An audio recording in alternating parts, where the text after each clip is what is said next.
Hola, ¿cómo están? Vamos a charlar ahora de diagnóstico por imágenes en patología mamaria. Por supuesto, el tema es excesivamente amplio. En libros hay especialidades dedicadas a esto. Y cuando conformamos una unidad de mastología, un referente muy importante es el imagenólogo. ¿Sí? El que va a informar en las imágenes mamarias y el que va a realizar el intervencionismo mamario. En esta charla vamos a dar una revisión de los principales en patología mamaria. Sin lugar a dudas, el estudio pivotal es la mamografía. La mamografía, que es una radiografía específica del tejido mamario, desarrollado a partir de la década del 60, tuvo su auge a partir de la década del 80 y es el único estudio que logró disminuir la mortalidad por cáncer de mama. Ustedes saben que en general cuando la paciente realiza autopalpación mamaria, el diagnóstico de un bulto o tumor en la mama se realiza cuando mide 2 centímetros. Cuando lo realiza el médico, puede ser mastólogo, ginecólogo, el médico de familia o clínico, en general descubre los bultos cuando tienen un promedio de 1 centímetro. Pero el estudio que en forma de tamizaje o screening logra descubrir los tumores antes de que sean palpables, cuando miden medio centímetro menos, es la mamografía. E incluso lo puede descubrir antes de que se forme el nódulo, cuando recién están conformadas microcalcificaciones. La ecografía mamaria es otro estudio que se pide muy frecuentemente en el estudio de las mamas, pero no es un método de screening, no se hace tamizaje con ecografía mamaria. Ahora vamos a ir viendo después a qué edad se pide y cuáles son las indicaciones de cada uno. La resonancia magnética mamaria, que siempre se realiza con contraste con gadolínio para el estudio del tejido mamario, da una información muy importante sobre la mama. En casos seleccionados no se pide de rutina y vamos a ver después las principales indicaciones. Sin duda, en lo que se ha desarrollado en el último tiempo son las biopsias mamarias, es decir, lograr extraer tejidos sin necesidad de ir a una cirugía, y esto se puede hacer básicamente de tres formas. Una punción con aguja fina, o se llama PAF, punción aspiración con aguja fina, que prácticamente ha quedado en desuso sobre los nódulos mamarios porque la muestra que toman es solo citológica, no es histológica, por lo tanto el valor predictivo y la especificidad es menor y no se pueden hacer otros estudios como las marcaciones de inmunohistoquímica. La corbiopsia o biopsia con aguja gruesa, sí se desarrolla sobre el tejido mamario y nos permite tener cilindros de tejido que permiten no solo la confirmación de, por ejemplo, un cáncer, sino qué tipo de cáncer, si es ductal o lobulillar, qué grado histológico tiene, y realizar la inmunohistoquímica de los receptores de estrógeno, de progesterona, el HER2/neu y el Ki-67, que no son motivos de esta charla, pero seguramente lo iremos viendo en otras. Y la punción aspiración con aguja gruesa es un equipo específico dedicado a poder lograr las biopsias mamarias, en el cual los cilindros de tejido que obtienen son mucho más importantes que en la corbiopsia. Incluso se pueden realizar hasta extracciones completas de lesiones, que se hace generalmente bajo guía mamográfica. Tanto la punción con aguja fina como la corbiopsia en general se hacen por vía ecográfica. El estudio con aguja gruesa, si bien se puede hacer bajo control ecográfico, en general se hace bajo control mamográfico. Muy rápidamente, como dijimos, la mamografía es el estudio mamario por excelencia, el único estudio que tiene capacidad de screening o tamizaje y que logró reducir en un 30% la mortalidad por cáncer de mama. Las guías internacionales varían de acuerdo a unas u otras cuándo es el momento de hacer el tamizaje con mamografía.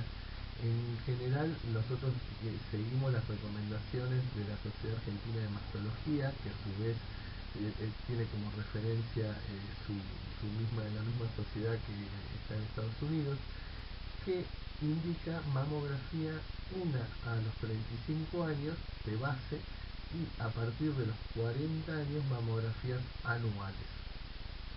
Otros, como las sociedades europeas de mastología, refieren que las mamografías se pueden realizar cada 2 años y hay trabajos que avalan que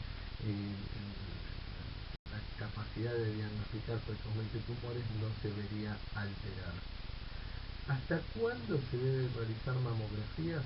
Bueno, esto es otro motivo de discusión, pero en general nosotros tenemos que hacer estudios mamarios mientras la paciente tenga una expectativa de vida mayor a 5 años o que puedan realizar el tratamiento correspondiente si ante un hallazgo patológico. Esto quiere decir que si el personal estatus de una paciente es bueno, no importa que tenga 80 o 85 años, cuando se descubre un tumor va a poder recibir tratamiento. Quizá no es el mismo que una paciente joven, pero sí lo puede recibir. Entonces en esa paciente estaría indicado continuar el screening.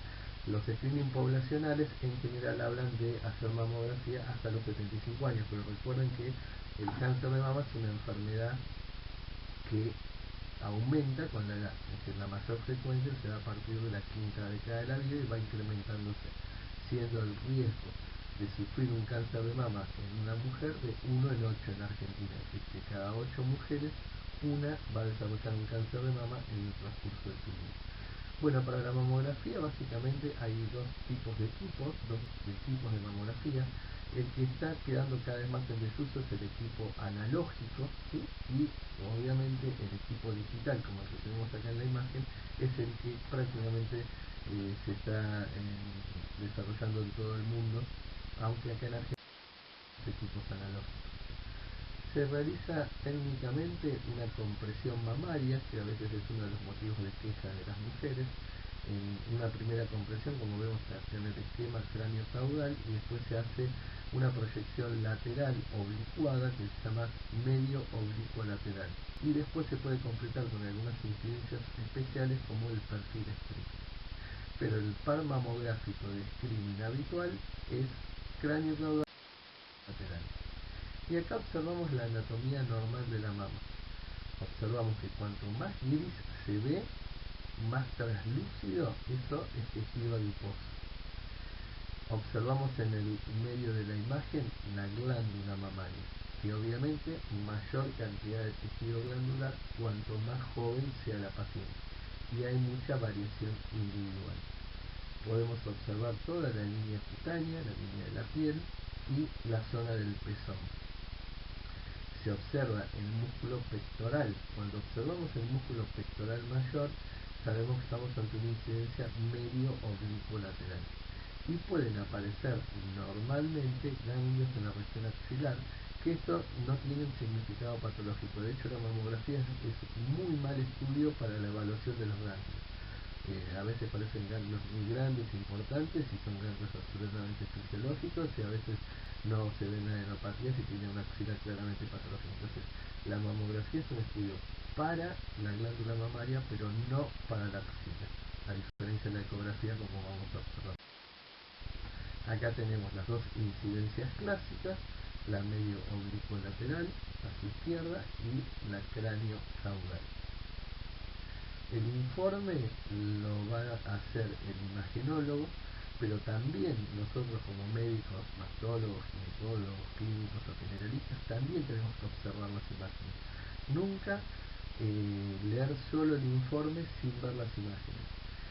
Las imágenes en general llegan en soporte de placas, pero cada vez más nos están enviando en soporte digital, sea con un CD o ahora directamente en la red para poder ver las imágenes en la computadora. Por lo tanto, siempre ver las imágenes. Lo primero que tenemos que ver en una mamografía es la densidad mamaria. Tenemos clasificado lo que se llama ACR, los distintos grados de densidad, siendo la ACR A y B los que se denominan mamas de baja densidad y la C y la D de alta densidad. La densidad mamaria por sí sola ya constituye un factor de riesgo para cáncer de mama. Cuando hay alta densidad quiere decir que hay más glándula, más tejido y más tejido hormonosensible, por lo tanto hay más riesgo de sufrir un cáncer de mama. Pero a su vez tiene más dificultad diagnóstica, porque si ustedes ven, si ante la presencia de un nódulo, de una patología, no es lo mismo una mama adiposa como la A que una mama densa como la B. Y además, tiene variación con la edad. Es muy frecuente que una mujer joven que se hace su primer mamografía a los 40 años tenga una densidad mamaria más tipo C y D, y cuando una mujer ya va involucionando su glándula mamaria y llega a la menopausia, va a tener densidades mamarias más parecidas a la A y la B. Por lo tanto, y por suerte, cuando más frecuente es la aparición de un cáncer de mama, es decir, una mujer después de los 55 o 60 años, más o menos densa, perdón, es la mamografía que permite hacer el diagnóstico. Acá vemos un par mamográfico en una mujer de mamas voluminosas. Eso es una cosa importante. A veces mamas muy grandes hacen que no todas entren en la mamografía, hay que hacer incidencias especiales, pero lo importante es que esté todo el tejido mamario, que se vea la simetría, y siempre hay que ver una mama con respecto a la otra, porque la aparición de un tejido en un lado que no está en el otro habla de una simetría de densidad. Acá vemos que son mamas voluminosas, sería una CRC, es decir, son heterogéneamente densas, y no observamos ni nódulos ni patología claramente evidente, y nos permite ver también la presencia del músculo pectoral en la media oblicuolateral, que habla de que está involucrada toda la mama. Acá tenemos una comparación entre la izquierda, en un tejido mamario en el cual se ve densidad mamaria. La calidad de la imagen no es la mejor, pero se ve densidad mamaria sin la aparición de ninguna imagen patológica, mientras que a la derecha observamos un aumento de densidad de bordes irregulares, hiperdensos, que nos hace sospechar la aparición claramente de una patología. Bueno, esto se resalta y se observa mucho. A veces las imágenes son más tenues o insidiosas y hay que observarlas con mucho detenimiento. Siempre ver el par mamográfico con respecto a la otra mama, ¿sí? Que no es el caso. Acá tenemos distintas pares mamográficos de pacientes con mamas de densidad tipo C, ¿sí? Con mamas densas. Y acá observamos lo que es un seguimiento de la mama. Por eso es tan importante que la paciente, cuando se realice un estudio mamario, lleve los estudios anteriores. Y vamos observando como en una mamografía por ahí de 2 o 3 años atrás no había nada que le llamara la atención, y con el paso del tiempo aparece una imagen nodular retroalveolar. Entonces esto es para reforzar el concepto de que las pacientes deben conservar los estudios. A veces cuando se hacen todos los estudios en un mismo centro, ese mismo centro los guarda. Pero como es muy frecuente que por cambios de obra social, por sistemas analógicos o por distintos motivos el centro no sea el mismo, entonces es importante que la paciente vaya guardando al menos los de los 2 años anteriores. Y en la mama derecha vemos en la imagen de la derecha, lo que nos permite los sistemas digitales es de hacer una focalización y una ampliación de alguna zona sospechosa, como puede ser un grupo de microcalcificación. Acá observamos en la parte superior una mama sería una CRA, es decir, es una mama muy adiposa con muy poco tejido glandular y muy fácil de observar si llegara a aparecer alguna alteración. Puede observarse algunos trazos lineales que en general son de mujeres añosas que presentan calcificación de la túnica media de las arterias o enfermedad de Mockenberg, que son fisiológicas y normales. Abajo y a la izquierda, claramente una mamografía con las dos incidencias, medio oblicuo-lateral y cráneo caudal, con la aparición de un nódulo o una imagen heterogénea, irregular, de aumento de densidad que se ve en las dos incidencias y claramente sospechosa. Fíjense la heterogeneidad de la densidad que tiene. En la mamografía de la derecha abajo, lo que observamos es prótesis mamaria, es decir, cuando a veces una pregunta frecuente de las mujeres que se colocan prótesis, si se pueden hacer los estudios mamarios, sí, por supuesto que lo pueden hacer. Y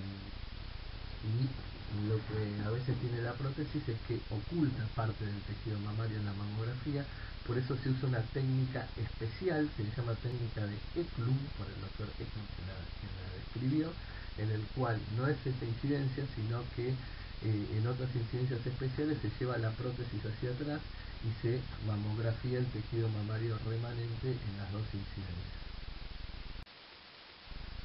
Bueno, acá primero abajo a la derecha para que vean cómo se informan actualmente las mamografías, que ya no se imprimen las placas, sino que el imagenólogo está con un monitor especial de 5 megapíxeles, que no es el monitor clásico que tenemos nosotros en las computadoras, sino es un monitor de muchísimo más desarrollo tecnológico que permite evitar el pixelado y observar de forma muy clara el estudio por imágenes. A la izquierda vemos no solo un nódulo atípico, sino vemos cómo retrae la piel y el pezón y cómo se observa el engrosamiento cutáneo, llamativamente.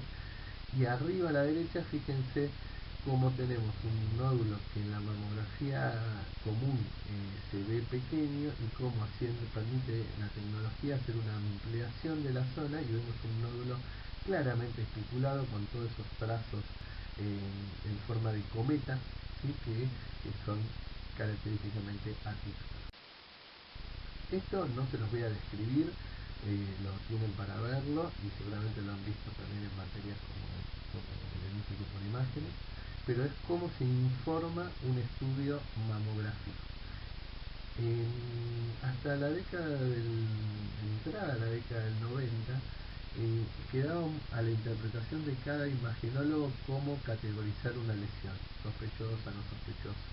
Entonces eso hacía que sea muy heterogéneo los diagnósticos y muy heterogéneo desde el punto de vista estadístico lograr clasificar las distintas imágenes mamarias. Entonces la Asociación de Radiólogos Americana designó o formó una comisión que generó una clasificación en categorías BIRATS, ¿sí? En el cual el BIRAT sirve para los nódulos, sirve para describir las microcalcificaciones, las asimetrías de densidad y las distorsiones mamarias, que básicamente son los 4 ejes en el cual imagenológicamente puede ser sospechoso de patología.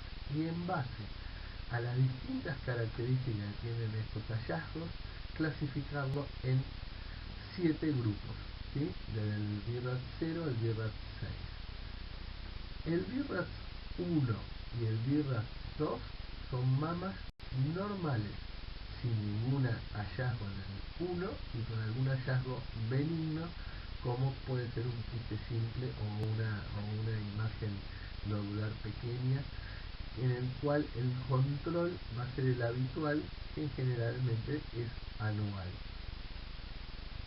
El BIRAT 3 tiene un valor predictivo positivo menor del 2%, es decir, la posibilidad de que sea esta imagen que nosotros estamos viendo sea un cáncer es muy baja, es sugestivo de benignidad, pero no tanto como un BIRAT 2. Entonces, lo que se sugiere es que en 6 meses la paciente vuelva a la consulta para repetir el estudio.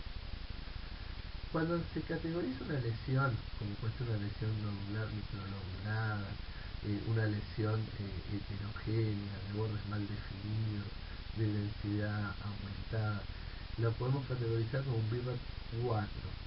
En el BIRAT 4 era tan amplia las primeras clasificaciones de BIRAT que va de más de un 2% del BIRAT 3 hasta menos de un 95% del BIRAT 5, es amplísimo el abanico. Se subcategorizó en BIRAT 4A con un riesgo hasta el 10%, 4B hasta un 40% y 4C hasta un 94%. Lo importante es que la conducta es la misma. Necesitamos ante un BIRAT 4 tener una muestra histológica de la lesión, que después veremos cuál es la mejor forma de realizarlo. Pero un BIRAT 4, esa paciente es un stop, una alarma y tomar otra conducta.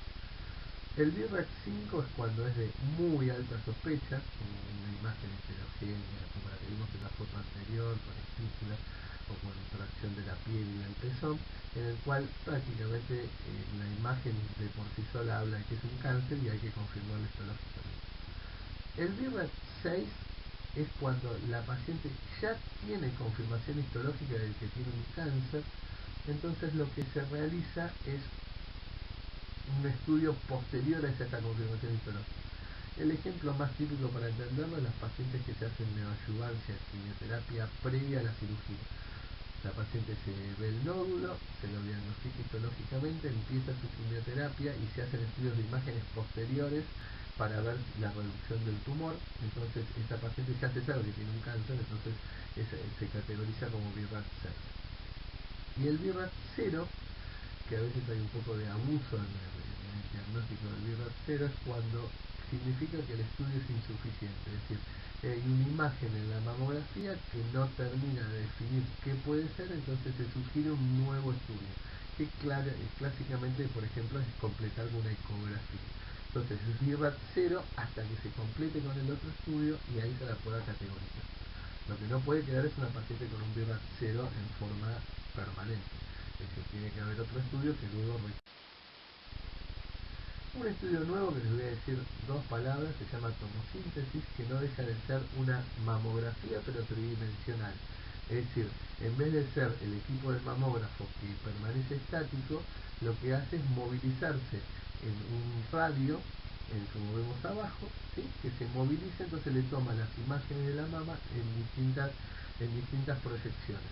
Eso después va a un sistema computarizado que muestra ya no una imagen colateral y una medio colateral, sino múltiples imágenes de cada uno y permite uno de los problemas que tiene la mamografía, que es la superposición de imágenes. Al ser dos dimensiones, todas las imágenes en la glándula es como que están una arriba de otra. En cambio, con la tomosíntesis se logra separar esa superposición de imágenes y es una mejora en la posibilidad de la sensibilidad de la mamografía, especialmente útil en las mamás. Entonces ahí vemos, ¿ven? Mire, fíjense en la imagen en 2D, después los cortes, y fíjense como tiene 30 cortes para permitir separar el tejido circundante y lograr definir mejor la lesión. La tomosíntesis no es un estudio individual, sino es un complemento de la mamografía para mejorar la sensibilidad de esta. Muchas veces cuando nosotros enviamos a los pocos centros que tienen disponible este equipo a realizar por un nódulo mamario, el mismo centro le completa la mamografía con una tomosíntesis para poder definir mejor la lesión y establecer mejor el riesgo. Pasamos al otro estudio por imágenes que tiene gran relevancia en la patología mamaria, que es la ecografía mamaria. La ecografía mamaria, vuelvo a repetir, no es screening, es decir, no es para tamizaje. La ecografía mamaria se pide para definir algún hallazgo, sea mamográfico o sea clínico.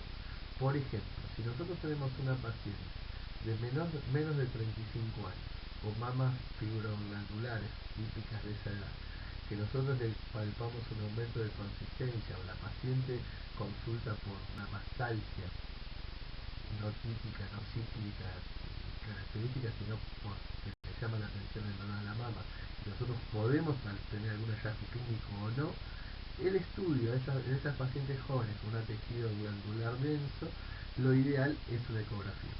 La ecografía, otra función que tiene muy importante, es diferenciar lo sólido de lo quístico, que la mamografía no permite. La mamografía nos muestra una imagen densa y cuando podemos sospechar, por ejemplo, la presencia de un quiste, pues es una imagen densa de bordes muy definidos, redondita en la mamografía, pero la que nos va a definir si es sólido o quístico es la ecografía. Como vemos abajo a la izquierda, ahí vemos un quiste mamario, que en este caso es un quiste complejo porque tiene una especie de papila en una de sus paredes.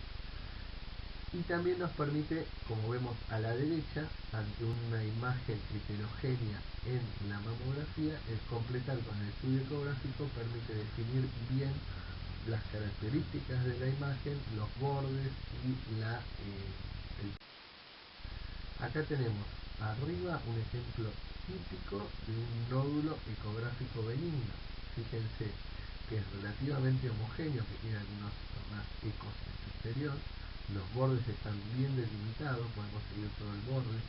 El nódulo es paralelo a la piel, es decir, paralelo al traductor, que también nos habla de benignidad, y por detrás del nódulo hay un aumento de la refringencia, que también nos habla de una patología benigna. Ese aumento de la refringencia es mayor cuando es líquido. Por ejemplo, el quiste tiene muchísimo más refuerzo posterior.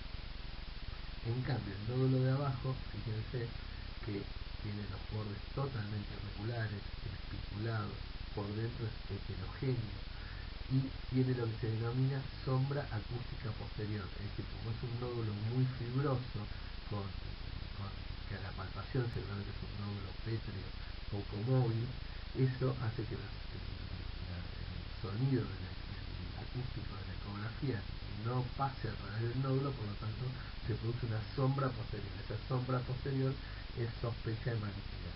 Entonces, en el estudio de arriba seguramente se va a ser categorizado como un BIRAD 2 o un BIRAD 3 si es de aparición nueva, pero un hallazgo probablemente benigno, mientras que la imagen de abajo va a estar categorizada clásicamente esa imagen como por ejemplo un BIRAD 5. Entonces, con esto les digo que la clasificación BIRAD no solo es para la mamografía, sino para la ecografía, y también hay un BIRAD para resonancia. Un dato importante es que, por ejemplo, si una paciente se hace una mamografía y una ecografía, lo ideal es que salga con un solo BIRAD, que sea el imagenólogo analice los dos estudios y saque un solo informe, no dos informes. Entonces es un BIRAD 2, un BIRAD 3, un BIRAD 4, mamo y ecográficamente. Fíjense que también nos sirve mucho para estudiar ganglios. Fíjense que la imagen superior, una adenopatía impresiona sospechosa, después se hace la ecografía y se observa las características de los ganglios. Entonces la ecografía no solo sirve para evaluar el tejido mamario, sino a diferencia de la mamografía, sirve mucho para evaluar el estado axilar. Tiene algunas características como el aumento de la corteza del ganglio, el ganglio en vez de perder, pierde su forma de herradura típica y pasa a ser redondo, la pérdida de glio graso, son todas imágenes de sospecha y permite la ecografía. Lo otro que tiene función muy importante, permite la guía de las funciones. Y acá estamos con las funciones. Dijimos que había tres tipos de funciones.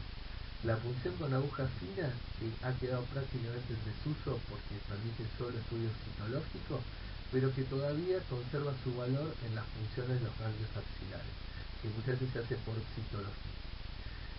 Después tenemos la core biopsia o biopsia con aguja gruesa. Se usa esta pistola que vemos ahí en el medio, hay muchos modelos, este es uno de los modelos, y se dirige la aguja bajo control ecográfico hacia, y ahí vemos cómo el ecografista besado acierta al nódulo y le toma una muestra, y ahí vemos los choricitos clásicos de las muestras de las funciones histológicas, que se hace con agujas de 10 a 12 Gauge. Y este es el otro estudio, el que es más específico, porque permite una muestra biópsica mucho mayor tejido, en el cual vemos como la aguja se posiciona en la zona del nódulo. El mamotón es marca comercial, pero se llama función aspiración con aguja gruesa porque tiene un sistema de vacío en el cual la aguja rota, aspira y extrae la lesión.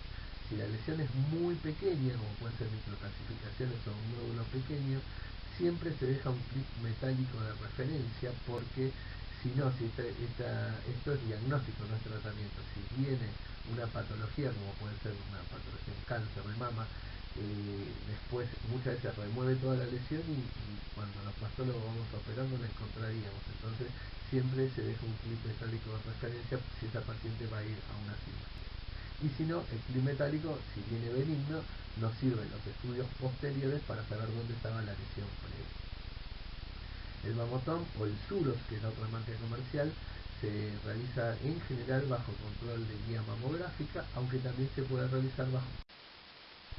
Ahí tenemos claramente cómo se posiciona la lesión, cómo se extrae la pieza, y abajo, fíjense, a la derecha abajo tenemos las piezas de una corbiopsia con 11 gauge, y fíjense el volumen de la pieza de 8 gauge que tiene el mamotón. Tanto la cor como el mamotón se realizan en forma ambulatoria, ¿sí?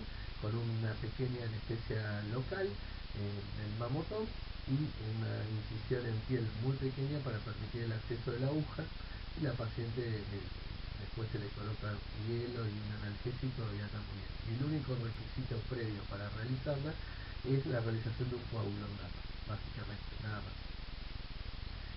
Siempre que se extraen las piezas con el mamotón, se den las radiografías para observar en el estudio mamográfico de la pieza que la lesión que nosotros queríamos sacar se haya extraído. Por ejemplo, las microcalcificaciones, como vemos en este caso. Y también se hace una mamografía de la pieza, de la mama de la paciente, para observar que el clip metálico haya quedado colocado en la zona de mamotón.